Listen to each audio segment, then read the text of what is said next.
Mental strength is not about being invincible. It's not about pretending you're okay when you're not. It's not about forcing yourself to push through everything without breaking. Real mental strength, the kind that lasts, the kind that holds you steady when the ground beneath you shifts, is something far deeper. It is clarity, it is calm, it is knowing how to respond when life doesn't go your way. And that's why you should stay until the end of this video.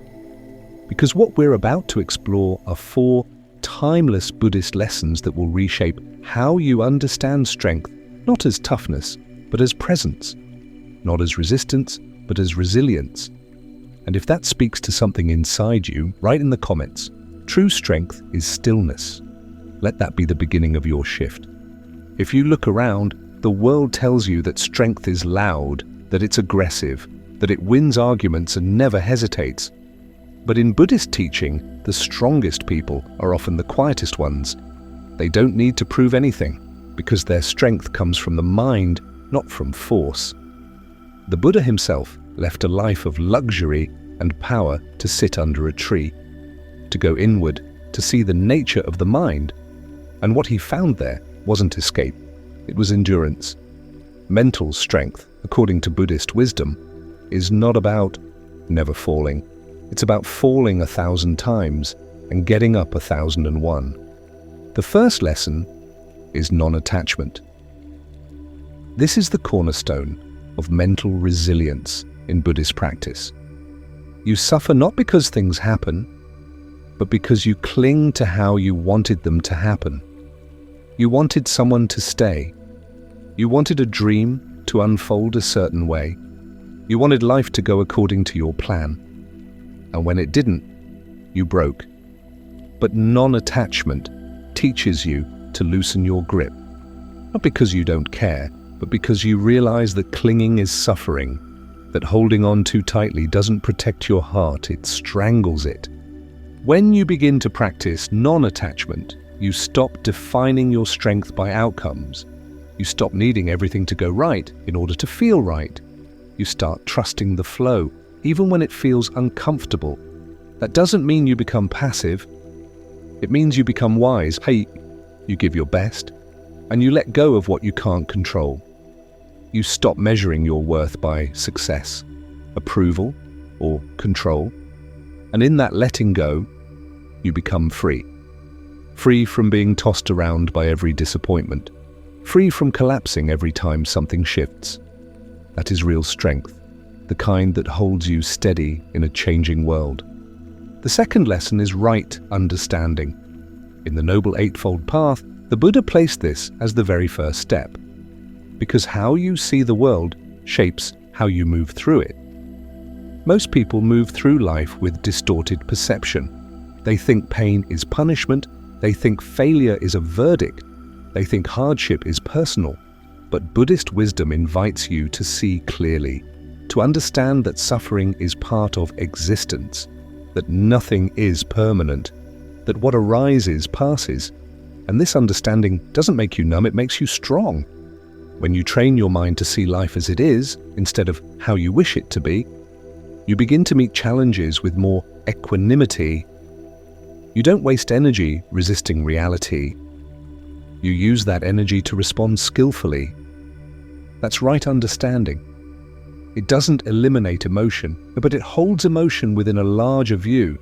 You stop being overwhelmed by every wave because you remember the ocean is vast. You stop defining yourself by one mistake because you remember that even mistakes are impermanent. And here's the thing about right understanding: it gives you perspective. It teaches you to zoom out, to look at the whole arc of your life, not just the low point you're stuck in now. It reminds you that the storm you're facing is part of a cycle, that this pain has come to teach, not to destroy, that nothing you're feeling now will last forever, that clarity will return, and that awareness, that inner remembering, is what makes you mentally strong. Because you are no longer reacting to the surface of things, you are grounded in truth. The third lesson is mindfulness of emotion. This is where most people struggle, and you feel sadness and think, I shouldn't feel this. You feel fear and try to bury it. You feel anger and try to justify it. But none of that is strength, it's avoidance, it's reactivity. Buddhist psychology teaches us that emotions are not enemies to fight. They are energies to observe. They rise, or they fall. They pass. And when you bring awareness to them without judgment, you become more than your reaction. You become the space that holds it. This is where mental strength truly begins, when you stop fighting your inner world and start witnessing it. You feel anxiety and say, I see you. You feel grief and say, you are welcome here. You don't become your sadness. You sit with it. You breathe with it. And in that stillness, it begins to shift. You don't run from the discomfort. You stay with it until it softens, until it teaches you something, until it dissolves. And what's left behind is not emptiness, it's clarity. Ajahn Chah once said, if you let go a little, you'll have a little peace. If you let go a lot, you'll have a lot of peace. If you let go completely, you'll be free. And when it comes to emotions, this is especially true. Letting go doesn't mean ignoring. It means not grasping, not feeding the story, not reacting from the first impulse. That kind of emotional clarity is power. It doesn't come from resisting what you feel.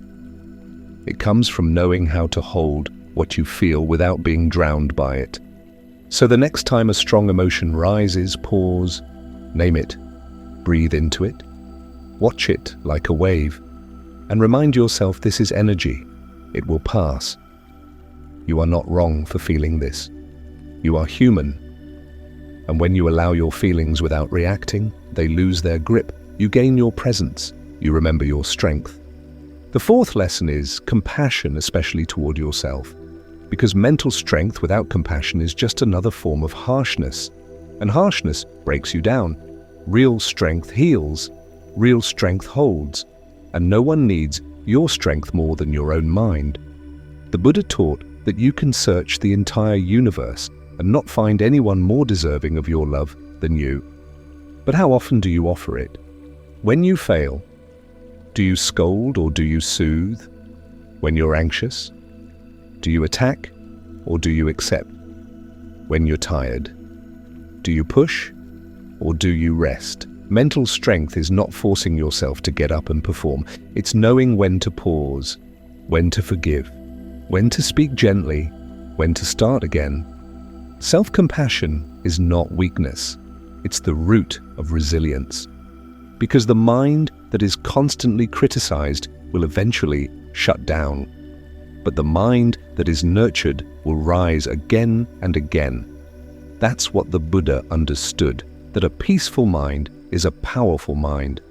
And peace begins not when you've fixed everything, but when you begin to speak to yourself like a friend, a guide, a steady presence in the storm. This shift in tone, how you relate to your inner world, is what transforms struggle into strength. It's what allows you to keep going when everything in you wants to give up. Not because you force yourself, but because you are finally walking with yourself. And when you do that, when you move through life with clarity, compassion, non-attachment, and mindful awareness, nothing can break you. Life will still be hard, but you will meet it with steadiness. Because mental strength is not the absence of pain, it's the ability to hold pain without losing your path. It's the ability to sit in the fire without burning down. It's the calm voice inside that says, even now, I remain, not perfectly, not without shaking, but with presence. And presence is the strongest thing there is. Mental strength is not built in moments of ease. It's forged in the quiet moments when you could break, but choose not to. When everything in you wants to collapse in, but something softer and wiser holds you upright. And the truth is that something is not outside of you. It's been within you the whole time, waiting for space to breathe, for silence to speak, for wisdom to lead. The 4 Buddhist lessons we've explored, non-attachment, right understanding, mindfulness of emotion, and compassion, are not just teachings, they are doorways. and they open wider each time you meet your own struggle with awareness instead of avoidance. Let's begin where most of us are tested. Most relationships, and you can be kind and still be met with silence. You can speak honestly and still be misunderstood. You can give everything and still not be chosen. And when this happens, it's easy to lose yourself in reaction, to become bitter, to close your heart. But mental strength says, I will not make someone else's behavior my reason to abandon my peace. I will feel the pain, but I will not let it define me. I will learn what it has to teach, and I will let go.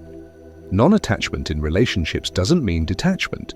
It means loving without clinging. It means allowing others to be who they are without tying your worth to their choices. It means seeing clearly where your responsibility ends and theirs begins. It means offering love freely, but not endlessly, if it is met with harm. This kind of clarity isn't cold, it's powerful, because it allows you to stay open without being taken apart. You don't need to control people. You need to know yourself. And when you do, you stop reacting and start responding. You stop demanding and start discerning. Right understanding supports this. When someone criticizes you, you pause and ask what truth, if any, is in this. What part of this is theirs? What part of this touches my old wound?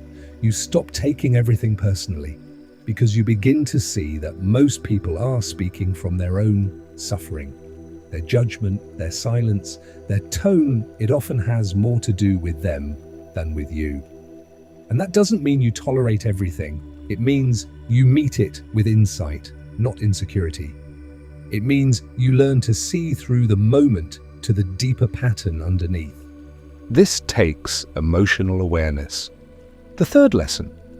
Mindfulness of emotion is not just a meditation practice. It's a way of walking through the world. Every emotion that rises has a message. Anger says, something feels unfair. Fear says, I'm uncertain. Sadness says, I've lost something I loved, but instead of suppressing these voices or letting them scream unchecked, you learn to sit beside them, to breathe with them, to say, I hear you. Tell me what you need. And often, what they need is not escape. It's your attention, your patience, your willingness to stay, even when the feelings are messy. You may feel shame for being anxious, guilt for feeling grief, embarrassment for being sensitive, but Buddhism teaches that nothing in your mind is inherently wrong. It's just energy, conditions, arising and falling. And the more you make room for your feelings or the less they control you. They become part of the river, not a flood that drowns you. You can move with them. You can navigate. You are no longer afraid of your own inner weather. That too is strength. And when you fall back into old patterns, when you snap, when you shut down, when you avoid instead of face, that's where compassion steps in. The final lesson, because strength without compassion hardens into ego, but strength with compassion softens into wisdom. You say, I made a mistake and I'm learning. I got overwhelmed and I'll try again tomorrow. You stop judging your progress and start honoring your persistence. You treat your growth like a garden. Water it. Be patient. Let it bloom in its own time. Self-compassion is the soil of mental strength. Without it, nothing grows. With it, everything heals. Now let's take these lessons into challenge, into real life. You lose your job, you face rejection. You're standing at the edge of the unknown. Your first instinct might be panic, shame, blame, but the mentally strong pause. They breathe. They ask, what can I control? What can I learn? What can I release? They feel everything, grief, fear, frustration, but they don't let those feelings write the next chapter. You don't need to have it all figured out to move forward. You only need to be willing to take one mindful step. Buddhism doesn't promise that the path will be smooth, but it promises that you don't have to walk it blind. You can walk it awake. You can meet change not with resistance, but with curiosity. not with clinging, but with clarity, and clarity is strength. Even small moments become sacred when you practice this way. Waiting in line becomes training in patience. Sitting in traffic becomes practice in non-attachment. Feeling overwhelmed becomes a chance to return to the breath. You are always practicing something. Let it be presence. And when others around you are panicking, complaining, spinning, your strength is not in joining the noise. It's in being the still point, the calm presence, the one who doesn't need to react to everything, the one who listens, the one who pauses, the one who responds from the heart. This doesn't mean you never cry, never doubt, never question. It means that even when you do, you stay grounded. You return. You hold space for your full humanity. You breathe through the storm. You keep your eyes on the truth. You remember that strength is not in appearing perfect, it's in being real. And that's what makes Buddhist wisdom so unique. It doesn't tell you to build walls, it tells you to build awareness. It doesn't say to suppress emotion, it says to meet it with presence. It doesn't define strength as dominance, it defines it as understanding.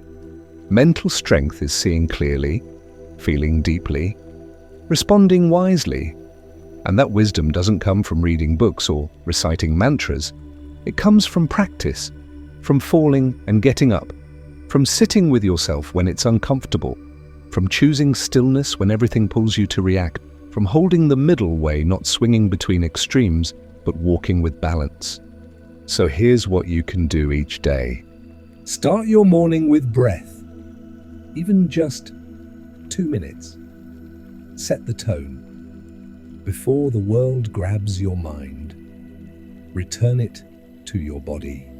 Throughout your day, pause. In moments of stress or tension, take one full breath before you respond. That breath is where your strength lives. When emotion rises, name it, sit with it, feel it without judgment. Ask what it's teaching you. When you fail, speak to yourself like someone you love. Forgive, learn, try again. At night, reflect, not on how perfect you were, but on how present you were, on the ways you returned to your path, even when you drifted. And remember this always. You are stronger than your worst day. You are softer than your hardest edge. You are clearer than your loudest thought. You are the stillness beneath the storm. You are the calm behind the fear. You are the strength you keep searching for. You don't need to fight your way through life. You need to feel your way through it with clarity, compassion, and trust. Mental strength is not about always winning. It's about never abandoning yourself. And you, right now, have everything you need to begin